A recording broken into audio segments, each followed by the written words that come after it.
I wanted to touch base with Elliot on one item specifically. Obviously, they were the first fund companies to fall for a Bitcoin ETF and one of the first to launch Bitcoin and Ether ETFs in Canada, with almost a year under your belt now, I guess, right? And many conversations with advisors.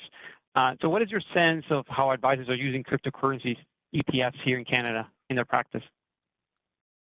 So I think that the first hurdle for a lot of advisors is, does my channel allow me to use them solicited or unsolicited? And so an advisor in a channel where they're allowed to allocate them into their portfolios is doing something different than when they're coming in on an unsolicited basis from a client request.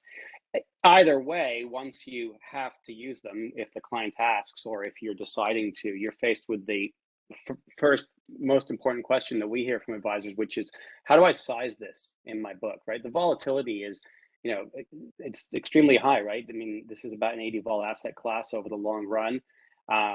And that is probably the biggest hurdle in the way of broader adoption at the moment that we hear from people is, there's so much volatility. But that being said, the advisors that we're talking to who are using Bitcoin and Ether in their practice are taking that into account and just sizing appropriately.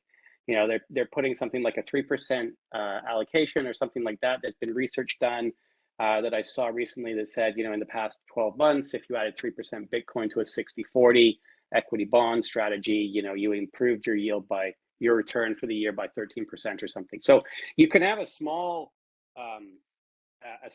amount of Bitcoin exposure in a traditional strategy such that if it drops by 50%, it doesn't ruin your month-end statement and your conversation with your client.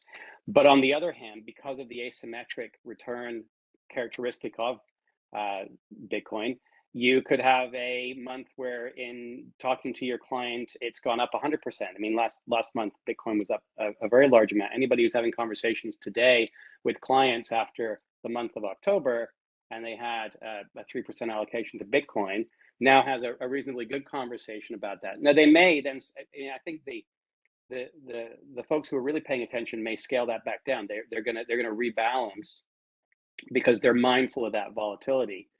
And so that's what we're seeing right now. I think that's going to continue to be the first order of business when it comes to portfolio management and structuring as it relates to Bitcoin and other cryptos.